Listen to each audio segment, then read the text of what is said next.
first and last name and spell them, please. All right, so my name is Ghada Haddad, which is spelled Ghada, and last name Haddad. What are your preferred pronouns? She, her. Do we have permission to use the footage in our documentary? Yes. It's needless to say that my life pre-COVID was full of events. It was full of learning. It was full of new moments. I got to spend a lot of time without restrictions with friends and family. That's cool. How and when did you first hear about COVID? I think I first heard about it through the news, and then there were a lot of rumors going around between friends and schools about life in the future or how it's going to be affected through COVID. Did you actually know what COVID was? No, and I didn't know how impactful it was going to be.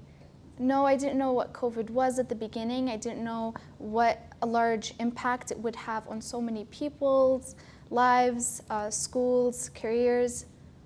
So what were your assumptions when you heard that schools were shutting down? At first, I was quite joyous. I was happy to hear that we'd have some time off. I assumed that we won't have like a workload. But eventually, through time, I found out that it restricted my time that I spent with friends and family. So, like my socializing decreased. So, talking about like your social life, did you stay in contact with your friends during the lockdown? It's where devices came into place, and we were all really dependent on our devices. FaceTime was a big thing to utilize. We would constantly call each other, check up on each other through social media because we weren't allowed to socialize outside.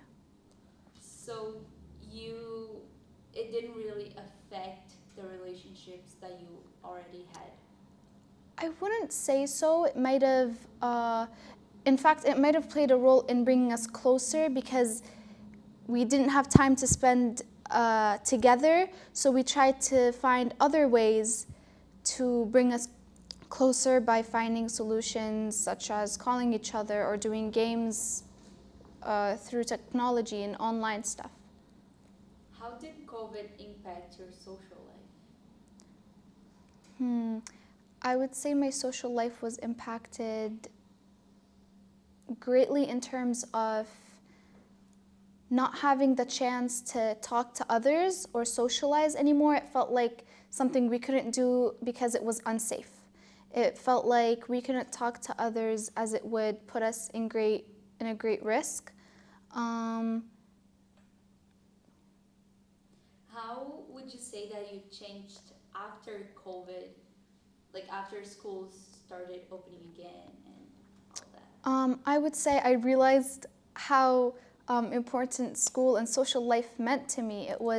I think it was a fundamental part in making up what we learn each day and what we do each day. So it just made school life and social life important. How did your daily schedule change? It was online. It was using softwares. Wait, it's not a software. What's like the app? What's Google Classroom?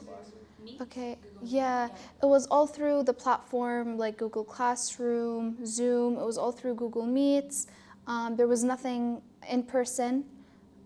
It was the teacher teaching lessons through videos and assigning them online. Were your grades impacted? I think my grades were greatly impacted. My performance was impacted. I didn't put as much of a great effort because I felt like I didn't have the motivation doing it through like virtually rather than in person.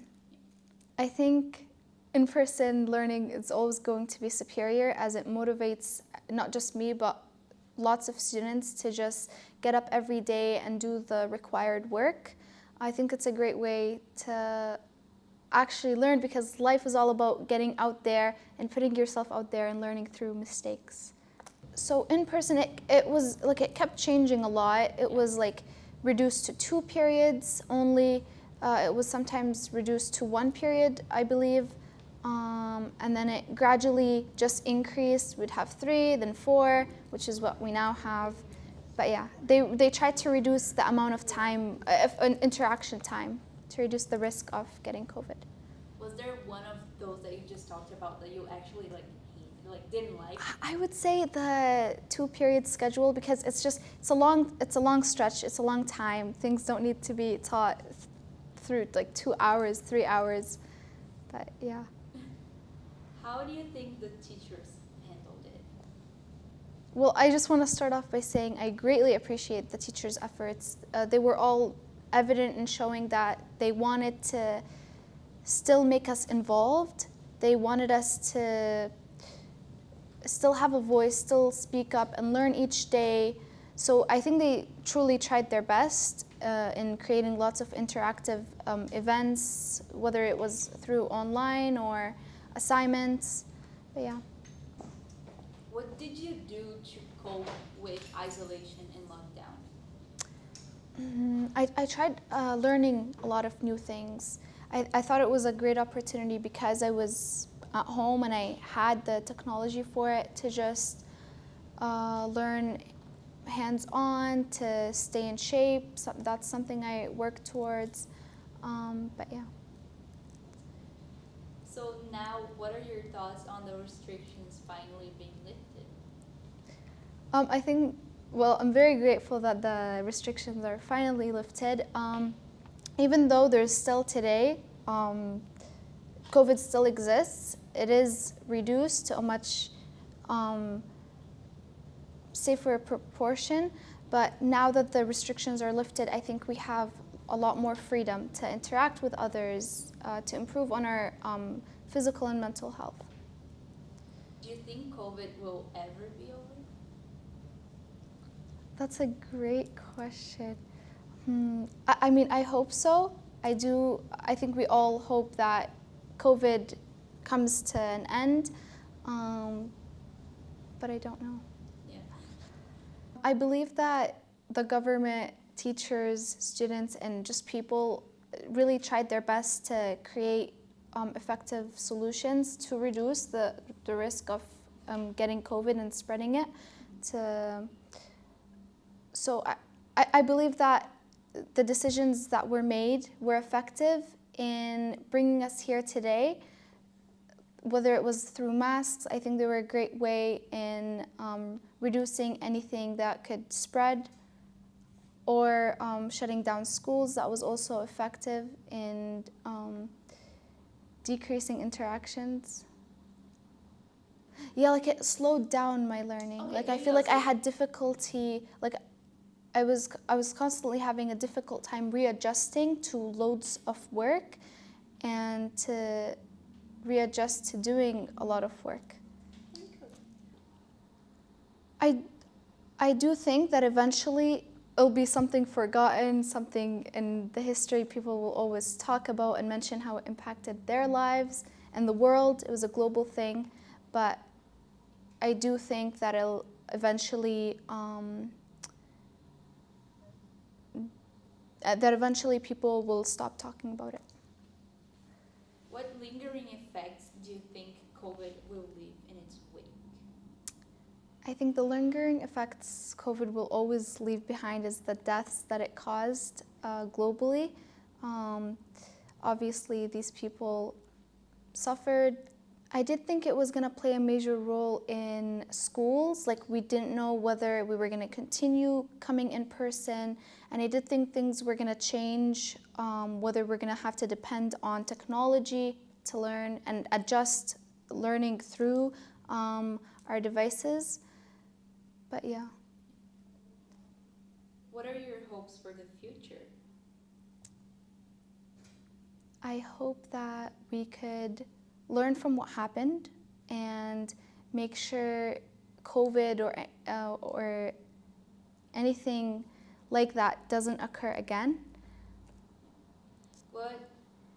What did you learn from your experience that you wish people knew? I think I learned patience as in just hoping this would be over and just learning to adjust with it throughout. And also, what's the word for, like, realizing what others went through, and like knowing that a lot of people struggled with this as well, and it was just not an individual's experience, but it was a global thing. I felt disconnected and lonely. I felt like I was missing out on lots of social events and religious holidays, and that time that I could have made memories was taken for granted, and that played a large role in kind of worsening anxiety. I think the people that thought that COVID wasn't a thing, they were thinking about themselves, and they didn't realize the impact it had on others. I don't think they wanted to see it because they were thinking about how other stuff was affecting them, such as wearing the mask. And I don't know, I feel like maybe education was a part of it. They weren't educated as much on the topic of COVID to realize the impact of it.